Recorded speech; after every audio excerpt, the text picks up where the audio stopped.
क्या आप जानते हैं, एक माली हमारे प्यारे जगन्नाथ जी के पीछे डंडा लेकर दौड़ा। आइए जानते हैं ऐसा कैसे हुआ।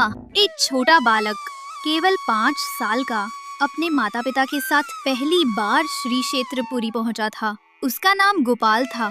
उसकी आंखों में मासूम चमक थी और उसके मन में केवल एक ही विचार घूम रहा था, मेरे सखा जगन्नाथ कहाँ हैं? मैं उनसे मिलने आया हूँ। वो मुझसे मिलेंगे, मेरे साथ खेलेंगे। रास्ते भर वो यही कहता आया था, माँ मेरे सखा जगन्नाथ मंदिर से बाहर आएंगे ना? वो मेरे साथ खेलेंगे ना? माँ मुस्कुराकर कहती, बेटा भगवान मंदिर में रहते हैं, सबको आशीर्वाद देते हैं, वो बाहर नहीं आते। लेकिन गोपाल का बालमन मानने वाला नहीं था। उसे विश्वास था कि उसका सखा जगन्नाथ उससे जरूर मिलने आएगा। जब वो पहली बार जगन्नाथ मंदिर पहुंचा, तो वो भक्तों की भीड़ के बीच खड़ा होकर ऊपर देखने लगा। विशाल रत्न सिंहासन पर बैठे श्री जगन्नाथ, बलभद्र और सुभद्रा के दर्शन करते ही उसकी आंखें भर आईं।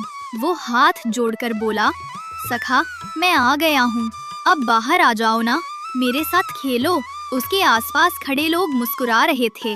कोई बोला, अरे बच्चा तो बड़ा प्यारा है, देखो भगवान को सखा बुला रहा है। लेकिन गोपाल को किसी की परवाह नहीं थी। वो द्वार के पास बैठ गया और बोला, जब तक मेरे सखा नहीं आएंगे मैं यहीं बैठा रहूंगा। शाम ढल गई, दीपक जलने लगे, पूरी की गलियां सुनहरी रोशनी में डूब गईं। लेकिन वो छोटा बालक अब भी मंदिर के बाहर बैठा था। माता पिता ने बहुत समझाया, चलो बेटा मंदिर बंद हो जाएगा, कल फिर आना। पर गोपाल ने सिर हिलाकर कहा, नहीं, सखा ने कहा था वो आएंगे, मैं यहीं रहूंगा। उसकी आंखों में अब आंसू झिलमिला रहे थे। धीरे धीरे रात उतर आई। समुद्र की लहरों की आवाज और मंदिर की घंटियों का नाद एक साथ गूंजने लगा। तभी अचानक मंदिर के भीतर से एक मधुर ध्वनि उठी। वातावरण में चंदन और तुलसी की गंध फैल गई। गोपाल ने सिर उठाया तो देखा, मंदिर के भीतर से एक दिव्य प्रकाश निकल रहा है। वो चमक धीरे धीरे बढ़ी और उसी में से स्वयं श्री जगन्नाथ प्रकट हुए। लेकिन वे विशाल मूर्ति के समान नहीं थे, वे भी गोपाल जैसे ही बाल स्वरूप में थे, नीली आभा वाले, मुस्कुराते हुए, और उनके नन्हे हाथ में पीतांबर की किनारी लहरा रही थी। वे आगे बढ़े, गोपाल का हाथ पकड़ा और बोले, चल सखा, बहुत देर से बुला रहा है, अब खेलते हैं। गोपाल की आंखें चौड़ी हो गईं, उसका चेहरा खिल उठा। आप सच में आ गए सखा, सब कहते थे आप बाहर नहीं आते। जगन्नाथ मुस्कुराए, जिसका प्रेम सच्चा हो उसे जगन्नाथ कभी इनकार नहीं करते। दोनों ने हाथ में हाथ डालकर मंदिर के सिंहद्वार से बाहर कदम रखा।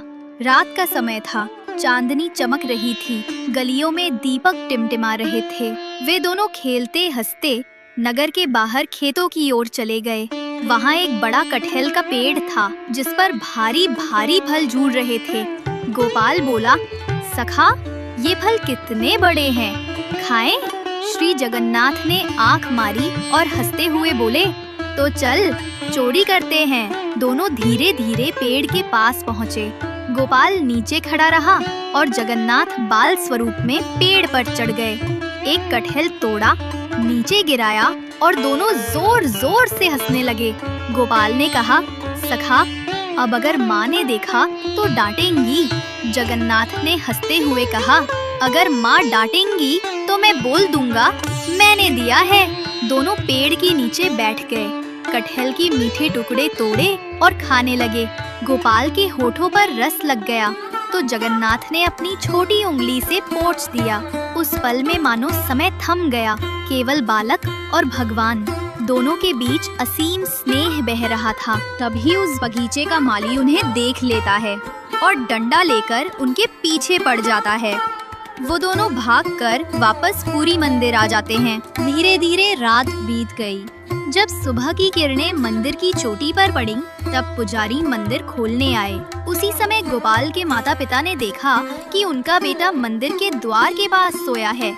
चेहरे पर मुस्कान है और उसके बगल में आधा खाया हुआ कटहल रखा है। वे बोले, बेटा ये कहाँ से आया? गोपाल ने उनींदी आवाज में कहा, सखा जगन्नाथ मेरे साथ खेले थे, उन्होंने कटहल तोड़ा था। माँ ने कहा, बेटा तुमने सपना देखा होगा।